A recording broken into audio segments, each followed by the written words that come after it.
안녕하세요. 구강암면외과 전문의 김도섭입니다. 양악수술 후 핀 제거에 대해 궁금해하시는 분들이 많습니다. 양악수술에서 사용하는 핀과 나사는 이동한 뼈들을 고정해두기 위해서 사용되는데요. 핀과 나사로 고정을 해도 완전 연결된 것은 아니라서 뼈가 회복될 때까지 핀과 나사가 필요합니다. 그런데 시간이 충분히 지나서 뼈가 한 덩어리가 되게 되면 이때부터는 더 이상 핀과 나사의 역할은 없어집니다. 이거를 엑스레이로 단계적으로 보게 되면 다음과 같은데요. 차례대로 수술 전, 수술 직후, 수술 6개월 후입니다. 사진을 보면 수술 직후에는 조각난 뼈들이 6개월 정도 지나니까 다시 한 덩어리로 회복된 것을 알 수가 있죠. 그럼 이때부터는 핀과 나사의 역할이 없어지는 것입니다. 그러면 이때부터 핀과 나사는 어떻게 해야 할까요? 사실 핀과 나사는 뼈에 있는 거라서 얼굴 사진에서 볼 때는 전혀 알 수가 없습니다.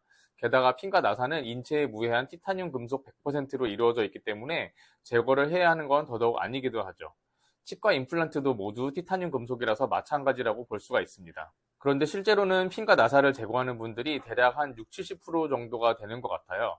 그러면 이렇게 핀과 나사를 제거하는 이유는 뭐가 있을까요? 자, 우선 설명에 앞서서 일반적인 핀 나사에 대한 오해들을 해명을 한번 해보겠습니다. 첫 번째로 핀과 나사는 금속 탐지기에 걸리지 않습니다. 금속 탐지기에 걸리는 건 자석에 붙는 철 성분만 탐지가 되는 건데 핀 나사는 뭐라고 했죠? 네, 티타늄이기 때문에 안 걸립니다. 마찬가지로 흔히 하시는 두 번째 오해가 MRI를 촬영할 때 MRI가 커다란 자석이라서 괜찮을지 걱정을 하시는 건데요. 그러니까 이것도 괜찮다는 거 다 아시겠죠? 그리고 세 번째 오해가 약간 다른 건데요. CT나 MRI 촬영을 할 때 촬영 자체는 가능은 하지만 이게 머리 쪽 촬영을 할 때 이제 핀과 나사가 CT나 MRI 상 자체에 방해를 준다는 의견도 있는데요. 이거는 항상 그런 건 아니고 따지고 봐야지 알 수가 있습니다. 즉 머리에서 CT나 MRI를 찍는 일은 보통 이비인후과나 아니면 신경외과에서 코, 귀, 두개골 쪽 검사를 할 때 사용이 될 수가 있는 건데요. 그러면 핀 나사가 코나 두개골의 영상을 방해하는지를 살펴보면 알 수가 있는 문제겠죠. 그래서 이런 촬영을 할 일이 생기게 되면 핀 나사의 높이랑 코나 두개골 영역의 높이를 비교를 해봐서 방해할 높이인지를 확인을 해보면 됩니다. 근데 보통 일반적인 양악수술에서는 핀 나사의 높이가 코나 두개골 영역보다는 약간 밑에 위치하기 때문에 대부분은 상관이 없다고 볼 수가 있고요. 예를 들어서 양악수술과 함께 광대축소술을 같이 하면은 방해가 약간 될 수가 있습니다. 왜냐하면은 광대축소술을 할 때 귀 앞에다가 절개를 하고 거기에다 핀 나사를 고정할 수 있거든요. 그러면은 이거는 코나 두개골 영역하고 좀 겹쳐질 수가 있는 높이가 되는 거죠. 그러니까 그 외 대부분의 양악수술에서는 그 정도로 높이 올라가 있지는 않을 것이라서 괜찮을 것 같은데 이런 상황이 생기게 되면 다시 한번 확인해보는 단계가 필요하다고 말할 수 있겠습니다. 그런데 대부분의 사람들은요, 이런 복잡한 상황이 아니어도 그냥 외부 이물질이 내 몸에 남아있는 게 싫어서 제거를 합니다. 그러니까 약간 본능적인 거부감 같은 거라고 볼 수가 있는데요. 예를 들어가지고 우리가 살아가면서 치과에 갈 일이 정말 많은데요. 치과에서 엑스레이를 띄워놨는데 옆 사람이 지나가다가 그거를 보면은 괜히 모르는 사람한테 양악수술 받은 걸 인증을 하는 게 되는 거라서 그런 게 신경에 쓰일 수 있는 거죠. 그리고 또 어떤 경우에는 이 핀 나사가 얼굴을 만지게 되면 이렇게 만져질 수가 있는데 습관적으로 그걸 계속 만지면서 확인을 하는 분들이 있을 수가 있어요. 그런데 이렇게 계속 만지게 되면 살이 자극이 돼서 그 주변에 염증이 생길 수가 있고 그러면 거기가 아파져서 핀 나사를 제거하는 경우가 있을 수 있겠습니다. 그러니까 핀 나사를 계속 만지는 거는 사실 별로 좋지가 않습니다. 그리고 또 다른 이유로는 핀 나사가 있는 부위에 임플란트를 심어야 해서 제거를 할 수도 있는데요. 이럴 때는 굳이 다 빼지는 않고 임플란트와 닿을 게 예상되는 부위의 나사만 부분적으로 제거하는 것도 가능합니다. 그러면 치료가 훨씬 간단해지기는 하겠죠. 그리고 간혹 뼈 모양을 좀 더 개선해주기 위해서 제거하는 경우도 있습니다.